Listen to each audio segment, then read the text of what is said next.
Looks good.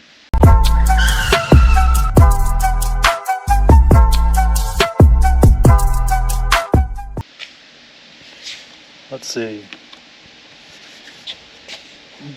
Daniel's BMW built with Rock Auto parts. We're just going to continue to add all the things I buy from Rock Auto on here. Yeah, that came off of a truck. I don't know where this came from. Probably have plenty of those. And then at some point in time, need to install that, which is right over there, into my truck. Today we're going to work on a Foxbody, but it's not going to be this one. It's going to be this one. Oh yeah. In all of its glory. This is a 4-cylinder coupe. It's actually pretty straight, minus this fender, which isn't a big deal. Everything else is pretty straight on it. Body's pretty good. Interior's really not bad. Needs a window. Couple things. It's pretty ugly. It'll clean up nice. But the main thing is it is overheating. And so I've done a little bit of deep diving. Found that the electric fan that this thing has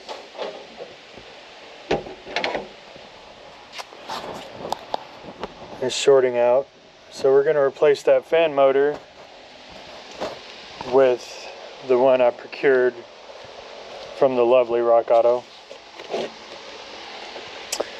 And we're going to also be bypassing that.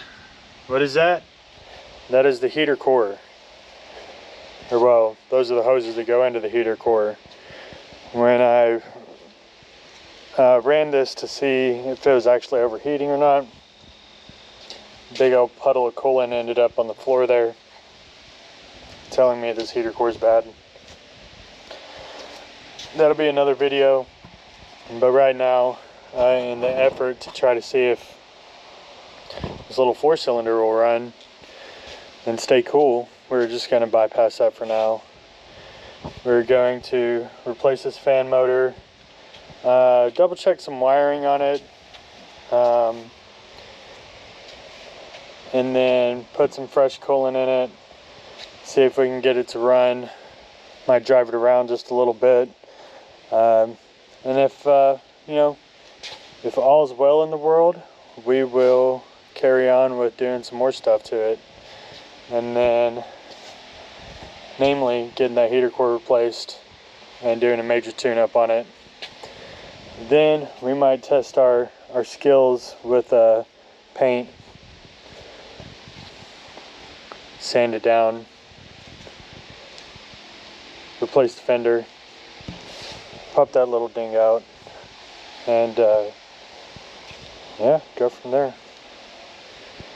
I got this car for free, pretty much, so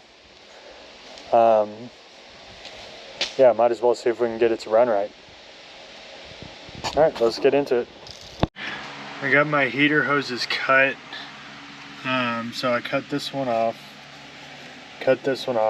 after I broke twice actually, and then I just took the hose clamp off of that one. They're pretty easy to cut because they are old. All I had to use was this guy. So now I'll be installing this T right here. So I've already went and checked to make sure that they all fit. Should be pretty easy. Just put a couple hose clamps on it and make sure they're cinched down pretty good, and we'll go from there. Alright, so as you can see, I've got this bottom hose clamp in. Put these two hose clamps on. It's pretty well seated in there. And then I threw a zip tie on it just to keep it from rubbing against this. It's all temporary for now. I just want to again see if I can get this thing from stopping overheating, and then we'll go from there. The idea is if I can get the fan motor working, get everything going, I'll be then replacing the heater core, which is a very in-depth job. It actually requires pulling out the entire dash, pulling out the entire heater box, and then reassembling all that, which is not an easy feat, but in this car I don't think it'll be too hard because I've got all this room on the passenger side. That's where the heater box sits. Heater box actually sits under here. We've got a couple brackets right here. We've got to remove some AC components, but really not that bad of a job after you've done it a couple times, which I have. So again, this is just for diagnostic purposes for now, and hopefully once we replace this fan motor, we will not have any more cooling problems, and that is next on the list. So we'll hop into it now. Alright, so this is the new fan motor. It is a 4 Seasons fan replacement motor.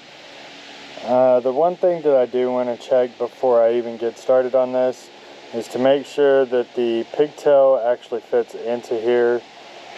This is the pigtail in question right there. We're just going to go ahead and pop this off. It's actually a broken clip on it, but it should be good enough for what we're trying to do right now. And then I'm going to see if this pigtail fits, which it does. So now I think we're going to be good to go ahead and replace this. I'll pop this pigtail back off. For the meantime, lay this motor over to the side here in just a second, but it should be pretty simple. Just a few bolts right here to knock this off, and then we should be able to pull the whole fan housing out and go from there. Actually, I think we'll have to remove the entire fan housing, so we'll have to pull this bolt out, that bolt out, and then get this shroud fan assembly off, and then we'll be able to replace the actual motor. So that's next.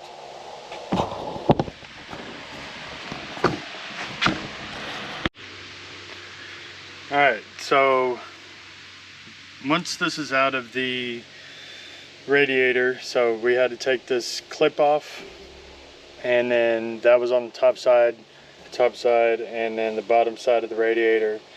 The whole assembly just kind of slid out.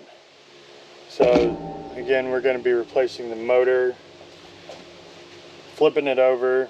We have this clip that sits on this side of the motor, which holds your actual fan blades, and then you have a couple bolts or nuts, so 1, 2, 3 that actually hold the motor in place. I think the easiest way that we're going to get this out is take this fan blade off, and then we can just knock these bolts off with our little impact and go from there. I don't know how this clip works, so I think we're going to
even got a pinhole in the radiator. Sucks. But I'm waiting to see when it gets up to temp if that fan turns on or not. I figured out a way to bypass it, but I want it to work as originally intended, so we'll let it run for a little bit, see what happens when it gets up to temp, and then go from there. But at bare minimum, it's going to need a radiator as well before we can consider this whipped. Alright, let's fast forward a couple days on this little Foxbody. As you saw in the last video, it is pouring out of the radiator. I got Rock Auto, went ahead and got a new radiator and had to reorganize some stuff since we had a party here last weekend, but she's back in. I will be replacing this radiator here shortly, and then we're going to fill it full of water. I know it's not coolant, we'll eventually change that out, but want to just make sure that we can get this car running without overheating before we proceed to any next steps. So there you go. That is what we will be doing for the remainder of this, and hopefully we can wrap up this cooling issue on this car. So fingers crossed. Alright, so my apologies for not filming the radiator replacement. I did replace it, filled it full of water. The electric fan is not working. I mean, it works, but it has to be jumpered. But it isn't getting hot like it previously was. So I'm just running it right now on this little guy right here. And so I wanted to see if I could get it warm and then see if I could get the temperature to drop down on it. Not exactly sure what the temp is. I'll have to check it out later. But this is without the fan on, so it's getting back up to temp. Let's see what's better. Okay, there you go. So we're almost at in between the R and the M. I'm gonna go ahead and hit the trigger on the electric fan itself. Now watch. So this would be kind of like your electric fan would traditionally cycle to get it back down to temp. And so my goal was, even though the electric fan doesn't work automatically, that when I hit this trigger, it'll actually drop down enough to stay within temp. If you notice, it is dropping. We're going down slowly, which is good. You don't want it to be drastic. Yeah, let me release. And then I can readjust it. And this would be basically if the fan was on at all times, which is not what we want necessarily. I can trigger it to do that. Just put like a little switch in there. But the good thing is that we are able to cycle through cooling, right? Now, of course, we have other problems, right? Like this extremely high idle, along with God knows whatever else.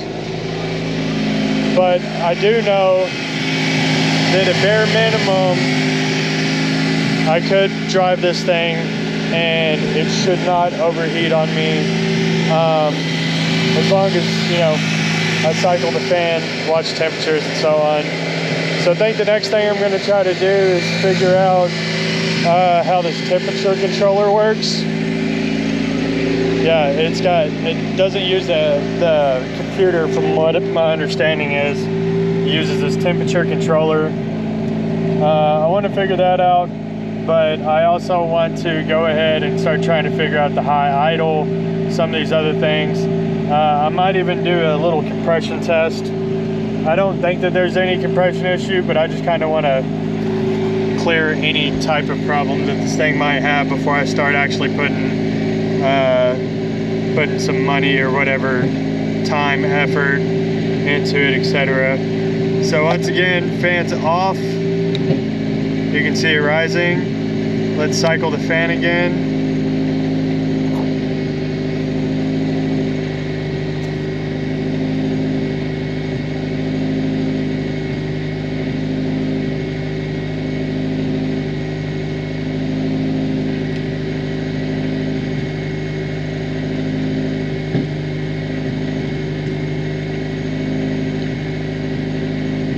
You can see the temp dropping, which is good. Yeah, so I'm happy that we can actually continue working on this car instead of just scrapping it or doing whatever we thought we were gonna do.